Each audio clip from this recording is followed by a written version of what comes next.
Hai Doser, kembali lagi bersama saya Kelvin di acara podcast Cakap di Balkon, Cakap di Balik Mikrofon. Edisi kali ini saya bersama KPU atau biasa kita kenal Komisi Pemilihan Umum Kabupaten Deli Serdang, yang mana kita tahu yang menjadi tugas pokok KPU Kabupaten atau kota ini adalah melaksanakan semua tahapan penyelenggaraan pemilihan umum atau pemilu di wilayah kerjanya sesuai dengan ketentuan perundang-undangan. KPU juga bertanggung jawab menyampaikan dan memutakhirkan data pemilih terkait hasil perhitungan suara, membuat berita acara, sertifikat rekapitulasi, mengumumkan hasil rekapitulasi, serta mengumumkan calon terpilih. KPU juga menindaklanjuti putusan Bawaslu terkait pelanggaran pemilu. Oke, tema kita hari ini adalah pemutahiran data pemilih berkelanjutan. Dan hari ini kita sudah kehadiran narasumber dari KPU Kabupaten Deli Serdang, ada Ibu Relis Yanti Panjaitan. Selamat siang Ibu. Selamat siang Bang Kelvin. Sebenarnya sudah sore ya? Oh, menjelang sore. Menjelang sore ya. Saya Ibu. Sehat sekali. Mudah-mudahan ya. Pasti harus semangat. Biasa. Kalau Ibu semangat berarti hari ini Ibu sangat cantik gitu ya. Terima kasih, manis juga, cantik dan manis. Oke Bu, mungkin kita bicara tentang KPU nih Bu. Banyak masyarakat yang mungkin berpikir, wah kalau KPU ini biasanya di saat pemilihan baru sibuknya ini Bu ya. Nah, saat KPU tidak sedang melaksanakan tahapan pemilu Bu maupun pilkada ini Bu, sebenarnya apa sih yang menjadi tugas dari KPU ini? Baik Bang Kelvin, kami Komisi Pemilihan ini dalam hal ini di KPU Kabupaten Deli Serdang, sebagaimana kita ketahui memang tugas utama kita adalah melayani pemilih dan peserta pemilu. Oleh karena itu kita kan biasanya kerja aktifnya itu per 5 tahun, tapi regulasi memandatkan, mengamanahkan bahwa saya KPU itu harus mengerjakan, yaitu diantaranya itu pemutakhiran data pemilih berkelanjutan. Itu Bang Kelvin. Juga kita juga melaksanakan, ada juga kajian-kajian terhadap apa yang sudah kita kerjakan kemarin, juga melakukan sosialisasi kepada masyarakat. Itu diantaranya pekerjaan kita. Nah, kalau terkait dasar hukum Ibu, pemutakhiran data berkelanjutan itu seperti apa sebenarnya? Baik Bang Kelvin, kalau kita sebagai lembaga KPU itu kan adalah salah satu lembaga publik ya. Benar. Oleh karenanya tentu bekerja sesuai dengan regulasi. Artinya apa yang menjadi dasar hukumnya? Dasar hukumnya itu salah satunya yaitu tentu Undang-Undang Nomor 7 Tahun 2017, kemudian Undang-Undang Nomor 1 Tahun 2015 yang diubah menjadi Undang-Undang Nomor 6 Tahun 2020. Kemudian terkait pemutakhiran data pemilih berkelanjutan ini, yaitu Peraturan Komisi Pemilihan Umum Nomor 1 Tahun 2025. Tadi saya sebutkan bicara Undang-Undang 7 Tahun 2017 itu di pasal berapa? Ada di pasal 14, ada di pasal 17 dan ada di pasal 20. Pasal 14 itu terkait pemutakhiran untuk tugas-tugas KPU, itu kita tahu KPU itu tingkat nasional, kemudian di pasal 17 itu KPU tingkat provinsi, sedangkan kita di tingkat kabupaten kota itu di Undang-Undang Nomor 7 Tahun 2017 pasal 20 yaitu untuk tingkatan kita itu. Nah, sesuai tema kita hari ini Bu, pemutakhiran data pemilih berkelanjutan. Nah, ini sebenarnya apa sih Bu, agar masyarakat luas Deli Serdang tahu sebenarnya apa tema yang kita angkat hari ini? Baik, kalau ketika pemilu maupun pemilihan kan ada namanya DPT, yaitu daftar pemilih tetap. Daftar pemilih tetap, yaitu misalnya Bang Kelvin misalnya dari wilayah Deli Serdang ini di kecamatan saja karena kita di Lupakam, kalau mau datang ke TPS-nya harus terdaftar. Sebenarnya bisa juga tidak terdaftar tapi bawa KTP untuk datang ke TPS untuk memilih. Jadi sebenarnya pemutakhiran data pemilih berkelanjutan ini apa sebenarnya? Sebagaimana saya sebutkan tadi, dalam regulasi itu pemutakhiran data pemilih berkelanjutan ada kegiatan yang dilakukan oleh KPU untuk memperbarui DPT, daftar pemilih tetap, dari pemilu maupun pilkada terakhir, yang disusun untuk apa? Untuk supaya dapat nantinya juga menjadi bahan untuk pemilu dan pilkada berikutnya. Itu jadi tujuannya adalah, tujuan pemutakhiran data pemilih berkelanjutan ini adalah untuk memperbarui dan memutakhirkan DPT dan DPT dari pemilu maupun pilkada terakhir secara berkelanjutan. Iya, itu. Tapi Bu, sedikit pertanyaan dari Kelvin, Bu. Banyak kejadian saat pemilihan kemarin nih, Bu. Dia punya DPT, tapi justru daerahnya yang berbeda, Ibu. Itu sebenarnya kasusnya seperti apa, Ibu?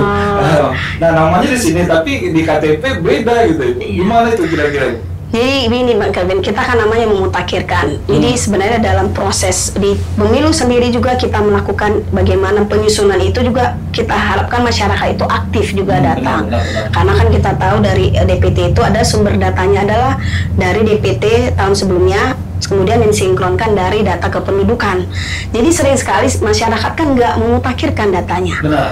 Karena prinsip-prinsip penyusunan data pemilih ini kan secara de jure, bukan berdasarkan di mana dia. Sebut saja misalnya Bang Kelvin tinggalnya di Kecamatan Batangkuis, tetapi KTP-nya adanya di Lubuk Pakam. Bang Kelvin itu secara de jure adalah di DPT-nya Lubuk Pakam. Walaupun Bang Kelvin itu tinggalnya di Batangkuis.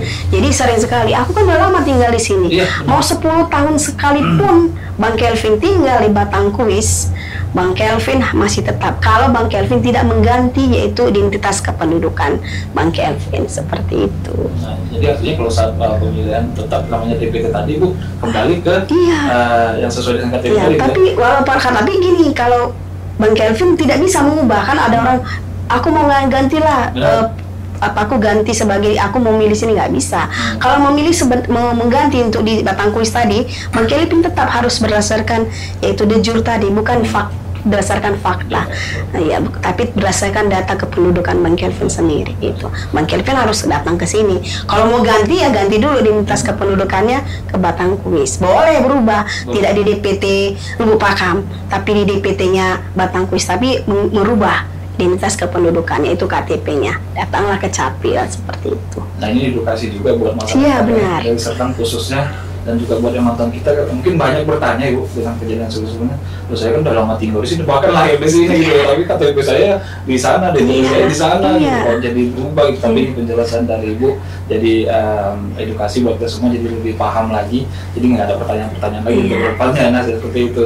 Oke, Bu, untuk penyelenggara pemutakhiran data pemilihan berkelanjutan ini sebenarnya siapa, Ibu? Ya, kalau sebagaimana disebutkan tadi, lagi-lagi ya berdasarkan regulasi, kita kan tentunya pelaksananya, siapa sih yang melaksanakan? Berarti pertama KPU, kemudian KPU Provinsi, kemudian KPU Kabupaten Kota. Kita nggak punya ad hoc, kalau di luar tahapan kita nggak punya ad hoc. Jadi kalau di KPU RI sendiri itu melaksanakannya per 6 bulan, paling sedikit per 6 bulan. Kemudian kalau untuk KPU Provinsi juga per 6 bulan, dan kita paling sedikit per triwulan. Jadi nanti kita akan melaksanakan sudah bulan September, berarti sudah memasuki triwulan ketiga. Triwulan ketiga, dan nanti kita akan melaksanakan yaitu rapat pleno terbuka untuk pemutakhiran data pemilih berkelanjutan triwulan ketiga. Kita sudah melaksanakan kemarin triwulan kedua, yaitu setelah bulan Juni kemarin. Karena namanya berarti ada 4 kali ya dalam setahun, karena berdasarkan triwulan. Kemarin di bulan Juni itu data kita ada perubahan dari DPT. DPT kita kemarin kan 1439399, ada perubahan 17271, ada pertambahan dari jumlah DPT sebelumnya itu menjadi 1456670, itu Bang Kelvin. Dan paling banyak itu memang saat ini di kita itu pemilih kalangan milenial. Dan semuanya bersalah gitu ya? Iya. KPU, tapi mutakhiran kita kan kita diturunkan dari KPU RI, kemudian ke KPU Provinsi dan kita. Jadi kita melakukan apa yang kita lakukan, yaitu melakukan untuk ada pemilih baru. Misalnya tadi Bang Kelvin dari tadi saya sebutkan dari Pakam ke Batangkuis kan menjadi pemilih di Batangkuis. Tapi saat ini juga misalnya kawan-kawan kita secara nasional juga dari kawan-kawan ada misalnya pemilih yang dari sebut saja dari Serdang masuk ke Medan, dia kan di sini menjadi pemilih tidak memenuhi syarat, tidak lagi menjadi pemilih pemilih Deli Serdang, tapi menjadi pemilih Medan, pemilih baru di sana. Jadi aktivitasnya itu menjadi pemilih baru, kemudian yaitu ada pemilih tidak memenuhi syarat dan ada ubah data. Misalnya Bang Kelvin belum menikah, ketika ada data pendudukan Abang sudah ubah, tadi prinsipnya de jure ya, maka Bang Kelvin ada perubahan data. Yaitu tadi dari belum B kan bisa belum kawin dan K menjadi K itu Bang Kelvin. Nah untuk perubahan data ini langsung ke mana Ibu? Kalau boleh tahu Ibu. Oke, lagi-lagi kan sumber data kita, sumber untuk melakukan pemutakhiran data pemilih berkelanjutan itu pertama DPT terakhir, kemudian data konsolidasi dari instansi terkait dalam hal ini yaitu Kementerian Kependudukan Catatan Sipil, kemudian dari juga instansi terkaitnya bisa BPS, BPJS, kemudian masukan dari masyarakat. Bang Kelvin boleh kok datang ke KPU memberikan masukan ini, tapi nggak boleh hanya nyebut aku udah nikah loh, nggak boleh semuanya seperti salah. Aku sudah nikah loh, tapi bawa KTP Bang Kelvin ini, data yang valid ini aku sudah menikah, jadi ubah data seperti itu. Masuk perubahan di DPT tadi? Ya itu kan nanti menjadi DPTB, itu akan berubah seperti itu. Oke Bu, kalau secara realitasnya Bu, misalnya seorang pemilih sudah pindah, maka sudah dapat nggak Bu dihapus dari DPT asalnya? Ya itu tadi Bang, boleh dihapus kalau de jure tadi, kan dia secara identitas kependudukan kan kalau di catatan sipil sudah berubah, pasti ya sudah akan berubah dia. Karena kan kita akan melakukan konsolidasi data itu per 6 bulan itu melalui KPRI tentunya. KPRI akan menurunkan kita. Misalkan Bang Kelvin, lagi-lagi Bang Kelvin ya, saya kasih contoh. Bang Kelvin kemarin mengubahnya di bulan Agustus. Ya, tapi nanti belum ada nampak perubahan itu. Tapi nanti ketika Bang Kelvin, tapi kecuali Bang Kelvin datang sendiri ya, nyubah. Tapi kalau nanti akan kami terima lewat KPRI nanti karena per 6 bulan di Desember nanti, jadi di Januari.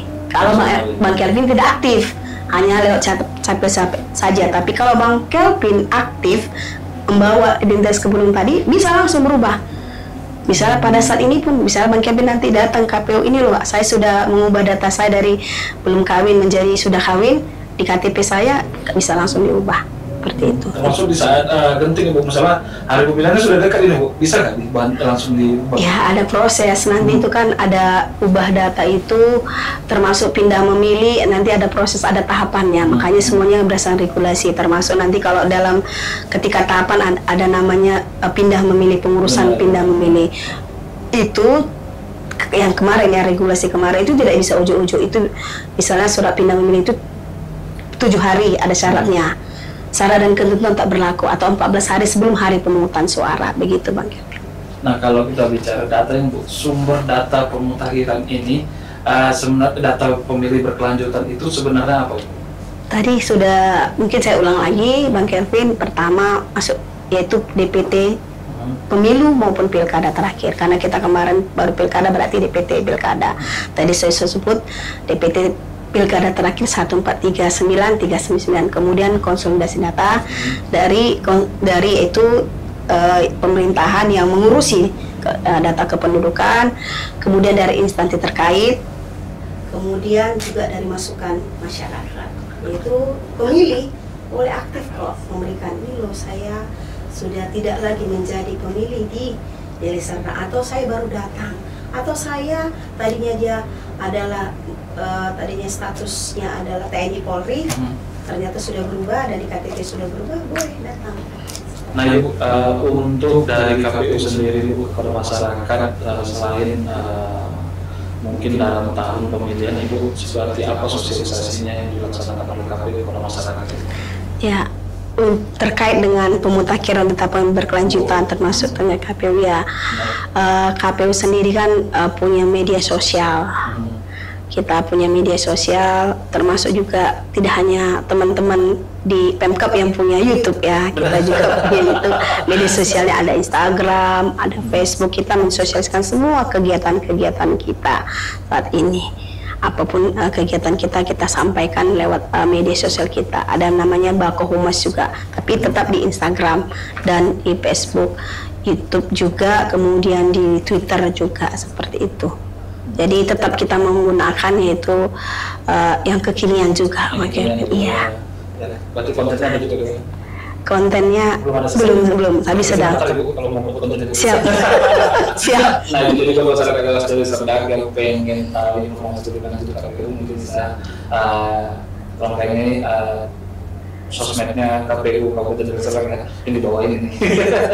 Oke Bu, yang terakhir begitu Bu, hal apa yang ingin Ibu sampaikan ini buat masyarakat luas Deli Serdang terkait dengan mungkin pemutahiran data pemilih berkelanjutan hari ini? Baik, kami selaku itu Komisi Pemilihan Umum Kabupaten Deli Serdang, kita berharap pada masyarakat Deli Serdang untuk mensukseskan yaitu pemutakhiran data pemilih berkelanjutan. Artinya apa? Tetap aktif. Apakah Bapak Ibu warga Deli Serdang memang sudah terdaftar? Kalau sudah menjadi warga Deli Serdang, sudah terdaftar belum di kalau kemarin belum terdaftar sebagai DPT, coba tetap boleh cek kok, dicek dptonline.kpu.go.id. Kalau sudah berubah datanya, sampaikan, boleh datang ke KPU atau sampaikan, nanti kami akan boleh juga lewat ke Facebook langsung, misalnya lewat Messenger seperti itu atau DM, ada perubahan data itu seperti itu. Ya, luar biasa buat Ibu, terima kasih Bu. Jadi buat masyarakat luas Deli Serdang ya, jadi kan ketika nanti sudah dekat pemilihan, Bu, dataku kok rusak gitu, atau nggak bisa memilih di sini. Nah, tadi udah dijelaskan oleh Ibu, sudah ada di DPT. Nah itu dia, jadi diurus mulai sekarang biar nggak bingung saat pemilihan ya. Jadi ini menjadi edukasi kita buat kita semua, jadi nggak ada yang bingung lagi saat pemilihan nanti. Ibu luar biasa, terima kasih Ibu sudah hadir di podcast kita Ibu, luar biasa, sukses terus buat KPU Kabupaten Deli Serdang Ibu. Oke, buat masyarakat luas Kabupaten Deli Serdang, jangan lupa dukung terus kinerja Bapak Bupati Deli Serdang dan Bapak Wakil Bupati Deli Serdang, Bapak Dr. Asrudin Tambunan dan Bapak Long Suwondo. Dan buat KPU sukses terus Ibu ya, luar biasa. Nanti kita bisa ada lagi Bu. Siap. Kita undang lagi. Kita siap diundang kapanpun. Udah luar biasa. Oke.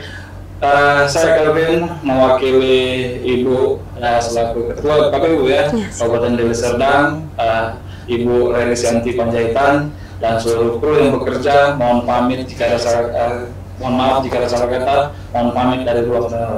Sampai jumpa kembali. Bye bye.